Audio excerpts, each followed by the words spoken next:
This is the Green Room Sessions. I'm Saxxon. I'm a jungle and drum and bass producer and DJ from the UK, and I've come here to tell you a little bit about what I do.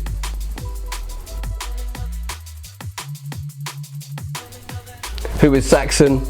Well, it's me. I've been making tunes for quite some time now. I started DJing when I was 8 years old, and DJing kept me busy for quite a few years until I decided that I wanted to have a little bit more of me in the DJ set, so I started producing my own music to do so. So Saxxon is the culmination of all my experience as a DJ and as a person, bringing what I think is the most honest, true me into the drum and bass and jungle world.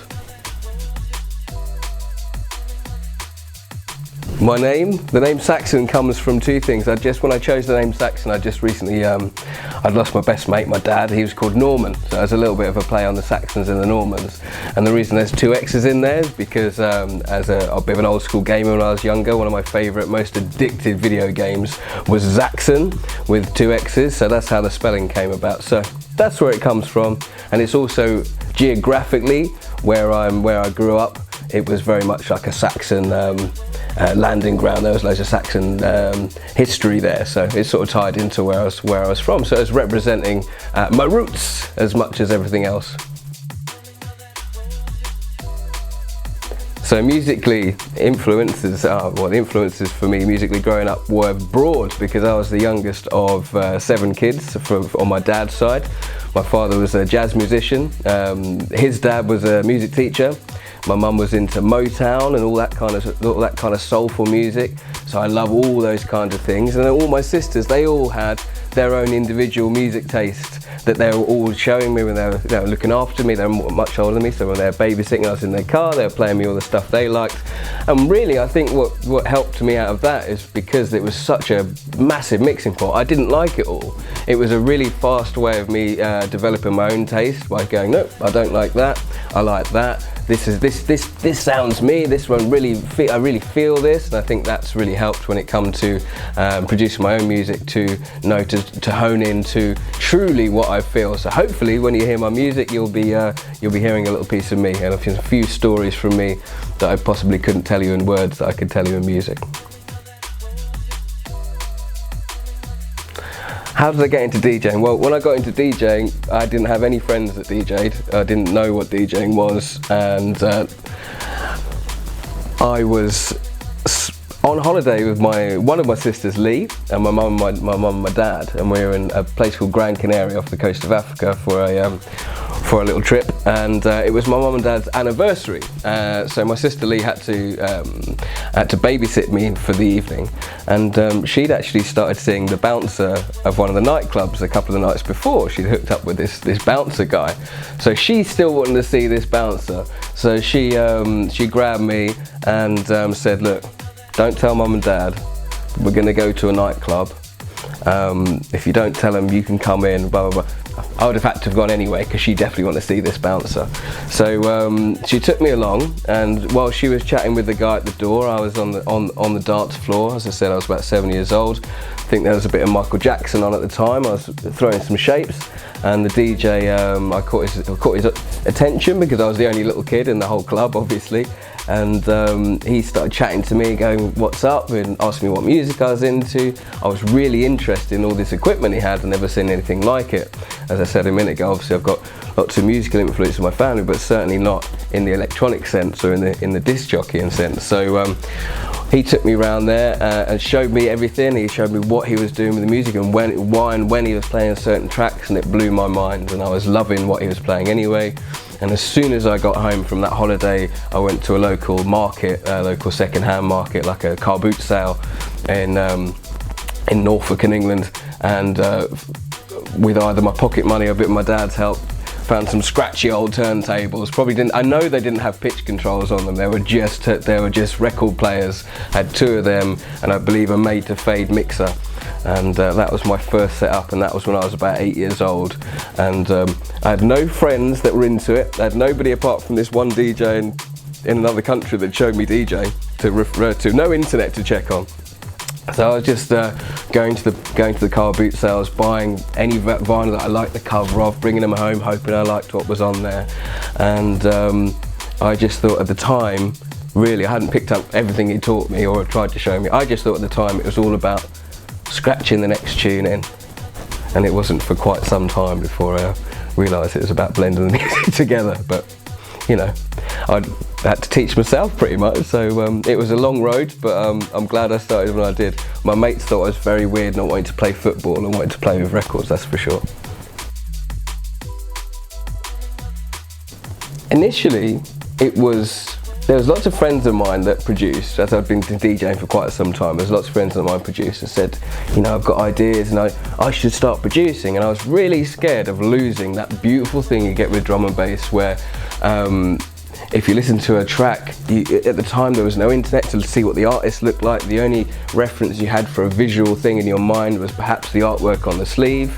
But mainly what would be conjured up by these amazing drum and bass tracks was a full 3D sort of soundscape in your head. You could see the beast of the bass and all this kind of stuff. And I was like, man, if I start producing it, I'm going to be seeing little blocks like I see on your screen, instead of these cool, amazing like shapes that make drum and bass its own amazing, alive, sort of breathing music.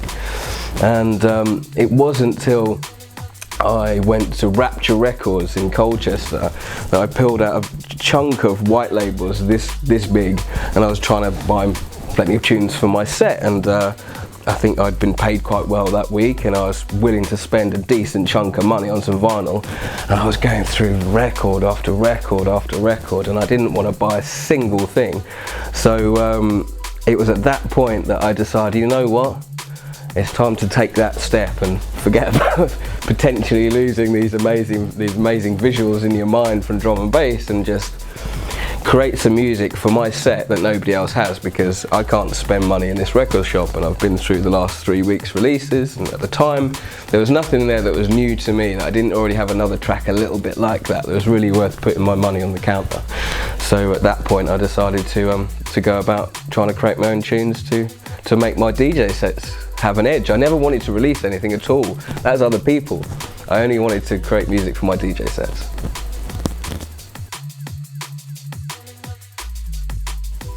So most memorable set, now there's been quite a few, and there's a lot of memories that spring to mind when you ask me about that. Some because they were strange, some because they're amazing, and some just because they blew my mind. So I'm going to go with the one that blew my mind, which was going to Bogota in Colombia last year. Incredible experience. The thing I'm going to mention isn't actually the party I went for. The party I went for was incredible as well. That was the WEAA Recordings party for the Tree Sounds crew in Bogota, which is in a club on the side of the mountain looking over the whole city. So my set finished at 5 AM just as the light was coming up over the city. It was incredible. However, on the next day, I got asked if I wanted to play at a Vice and Noisy street party, which was sort of sticking two fingers up at the establishment for the people's freedoms, and it's sort of an anti-war festival, and it's a reggae festival. So I had the incredible opportunity to go up to the top of the mountains with my mate Pablo over there. Big up yourself, mate. And we went to Pablo Escobar's favourite volcanically heated thermal baths at the top of the mountain, and chilled out, and it was incredible. And as we came down this amazing mountain road, and this is obviously part of the highlight, the views and everything was mental, and the sun was coming down slightly.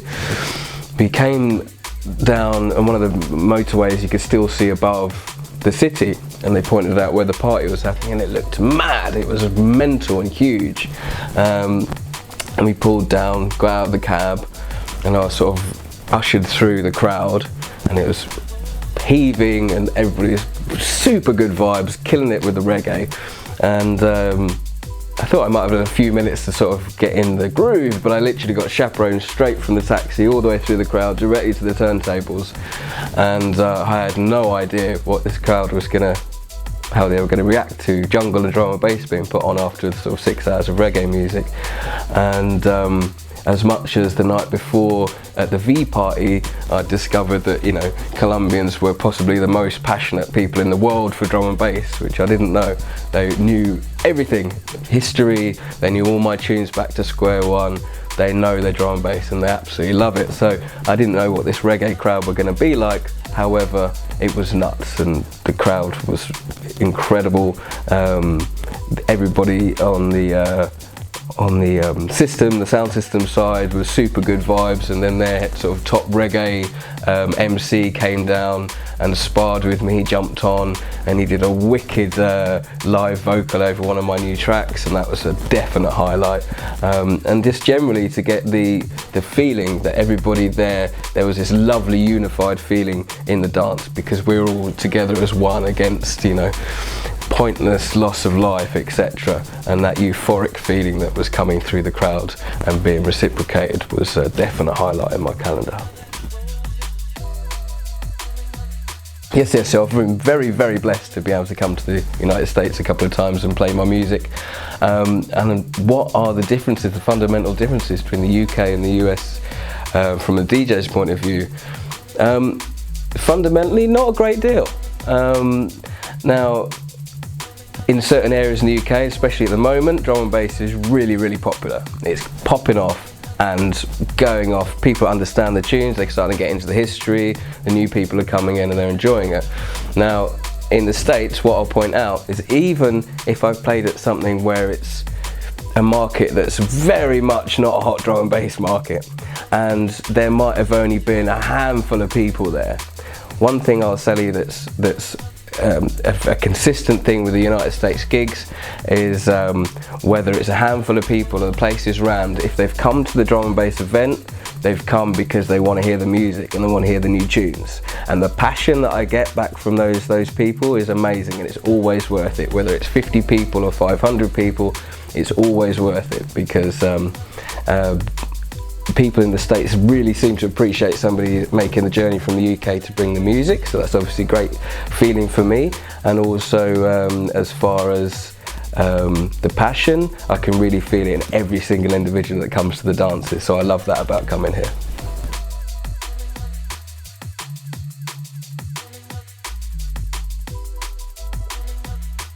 Hey guys, this is Ms. Ja from the Audio Infusion. If you like what you saw, make sure you click the subscribe button below.